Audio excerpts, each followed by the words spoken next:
क्योंकि अगर पीएम मोदी की बात करी जाए तो उनकी डिग्री को लेकर सवाल किया जाता है, अरविंद केजरीवाल जो है, और तमाम तरह के सवाल जो है वो कहीं ना कहीं सवाल सरकार से खड़े कर रहे हैं। तो अब कहीं ना कहीं ये देखना होगा कि इसमें जनता क्या फैसला करती है।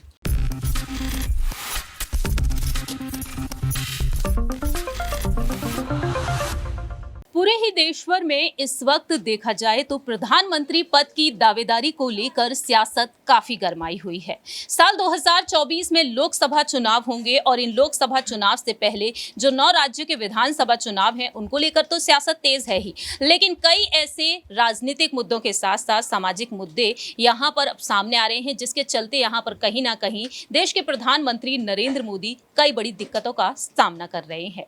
आज हमारे खास प्रोग्राम में हम बात करने जा रहे हैं एक बार फिर से कि आखिरकार आने वाले समय में प्रधानमंत्री पद की दावेदारी के लिए किसी को भी आगे किया जाता है तो क्या वह जीत बोलते हुए नजर आएगा या फिर नहीं।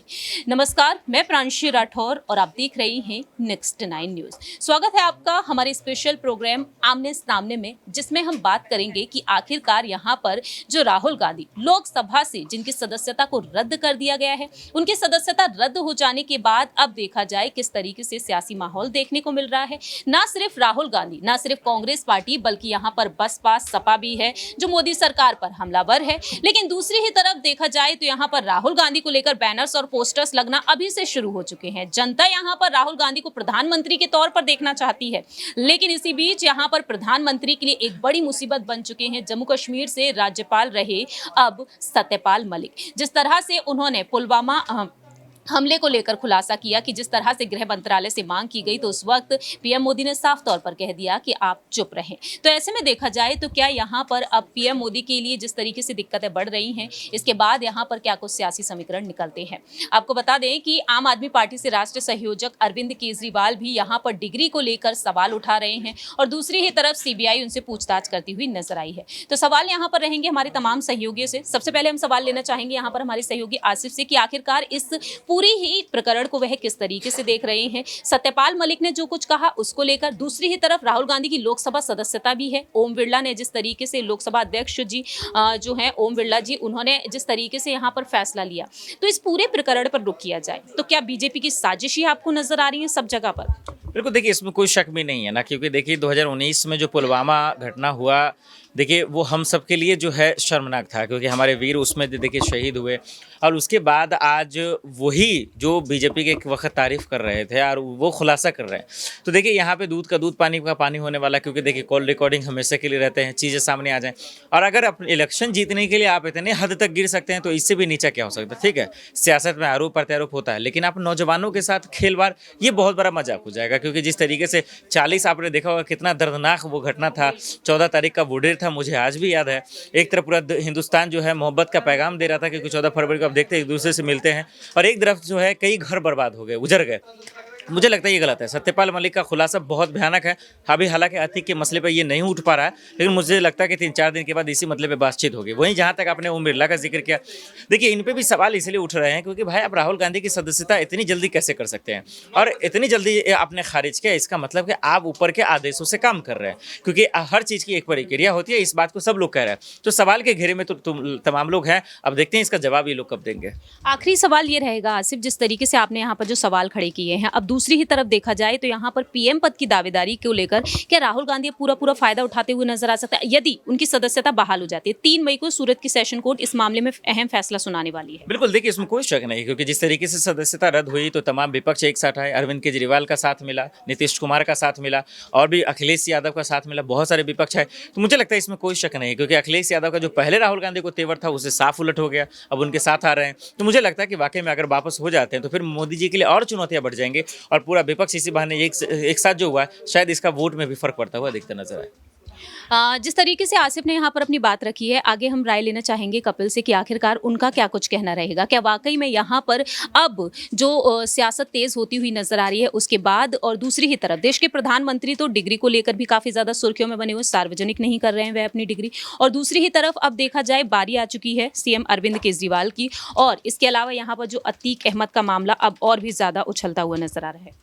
बिल्कुल, तमाम तरह के मामले जो है वो देखे जा रहे हैं। हालांकि ये देखना होगा कि इन तमाम चीज़ों को लेकर जनता क्या फैसला करती है, क्योंकि जनता का कहीं ना कहीं फैसला बहुत ज़्यादा इंपॉर्टेंट रहने वाला है। क्योंकि अगर पीएम मोदी की बात करी जाए तो उनकी डिग्री को लेकर सवाल किया जाता है अरविंद केजरीवाल जो है, और तमाम तरह के सवाल जो है वो कहीं ना कहीं सवाल सरकार से खड़े कर रहे हैं। तो अब कहीं ना कहीं ये देखना होगा कि इसमें जनता क्या फैसला करती है। जिस तरीके से यहाँ पर अतीक अहमद को लेकर अब जो सवाल उठ रहे हैं, यहाँ पर पुलिस कस्टडी पर सवाल उठ चुके हैं, और दूसरी ही तरफ देखा जाए योगी सरकार को लेकर भी यहाँ पर बातें सामने आ रही हैं। तो योगी आदित्यनाथ के इस्तीफे की मांग की जा रही है, और दूसरी ही तरफ बात यहाँ पर पीएम मोदी के इस्तीफे पर भी पहुंच चुकी है। तो आपको क्या लगता है 2024 में चुनाव जीतना बीजेपी के लिए अब फायदेमंद यहाँ पर दिखाई दे रहा है या फिर नहीं?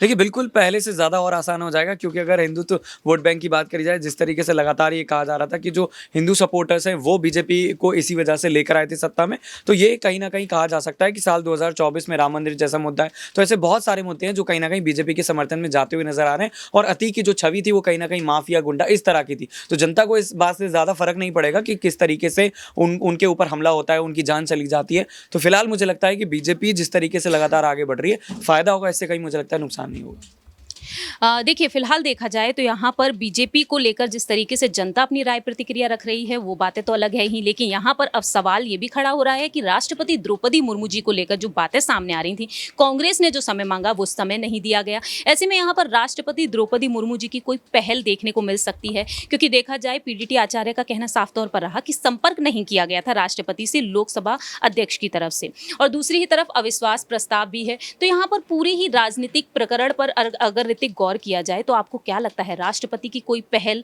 यहाँ पर देखने को मिल सकती है आने वाले वक्त में? बिल्कुल, देखिए राष्ट्रपति द्रौपदी मुर्मू जिस तरीके से यहाँ पर सक्रिय नजर आई, चाहे वो आदिवासियों का मुद्दा हो, चाहे फिर महिलाओं का मुद्दा हो, या फिर कोई भी मुद्दा हो, अगर राहुल गांधी यहाँ पर अगर राष्ट्रपति द्रौपदी मुर्मू के पास पहुँचते हैं, समर्थन मांगते हैं, तो कहीं ना कहीं यहाँ पर जो है राहुल गांधी की संसद की सदस्यता वापस हो सकती है। क्योंकि यहाँ पर 3 विकल्प राहुल गांधी के पास है। पहला विकल्प है कि राष्ट्रपति द्रौपदी मुर्मू के पास पूरा विपक्ष राहुल गांधी के साथ पहुँच सकता है। दूसरा विकल्प यह है कि यहाँ पर राहुल गांधी कहीं ना कहीं अविश्वास प्रस्ताव पारित कर सकते हैं। और तीसरा विकल्प, जो सबसे बड़ा विकल्प है, वो है सुप्रीम कोर्ट, कि राहुल गांधी यहाँ पर सुप्रीम कोर्ट भी पहुँच सकते हैं।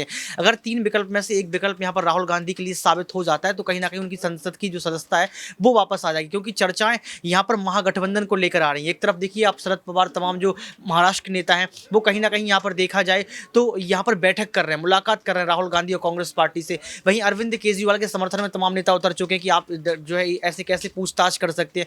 वहीं देखा जाए तो अखिलेश यादव और ममता बनर्जी की मुलाकात हो जाती है। तो यहाँ पर पूरा विपक्ष राहुल गांधी के समर्थन में, और पूरा विपक्ष एक दूसरे का साथ इसलिए दे रहा है क्योंकि 2024 का चुनाव नजदीक भी है।